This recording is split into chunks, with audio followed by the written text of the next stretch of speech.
திவாகர் கிட்ட big pass வந்து ஸ்கிரிப்டடா நான் ஸ்கிரிப்டடான்னு விஜய் சேதுபதி சார் கேட்டார். இது ஃபுல்லி 100% ஸ்கிரிப்டட் இல்லை அப்படின்ற மாதிரி சொல்லிட்டாங்க. நம்மளும் நம்பணும், நம்ம நம்பிட்டோம். எந்த ஒரு விஷயத்தையுமே அதை வந்து ஸ்பிரிட்டாக எடுத்துக்கோங்க, எதையுமே வந்து கம்ப்ளைண்ட்டாக ஹர்ட் ஆகாதீங்க. இது ஒரு ஷோ, இங்கேருந்து உங்களை டெவலப் பண்ணிக்கோங்க. ஒன்றுக்கும் ஹர்ட் ஆகிட்டு டைம் வேஸ்ட் பண்ணாதீங்க, உங்களை டெவலப் பண்ணுறது என்னன்ற மாதிரி பாருங்கன்ற மாதிரி எல்லாருக்கும் ஒரு காமன் அட்வைஸ் வச்சார் விஜய் சேதுபதி சார். ஆக்சுவலி திவாகர் வந்து ஒரு எக் பப்ஸ்க்கு ஆசைப்பட்டு தான் பிக் பாஸ்குள்ளே வந்திருப்பார் போல்.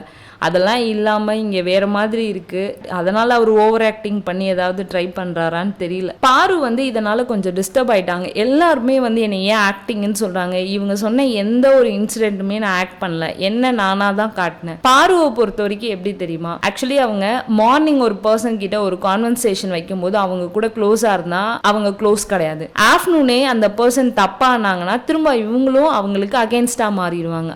இவங்க இந்த மாதிரி ஒரு கேரக்டர் தான். எதையுமே வந்து ஒரு ஸ்ட்ரெயிட்டா தப்பு, அந்த இடத்துல இவங்க கன்சர்ன் அவங்க கன்சர்ன் அப்படிலாம் யோசிக்க மாட்டாங்க.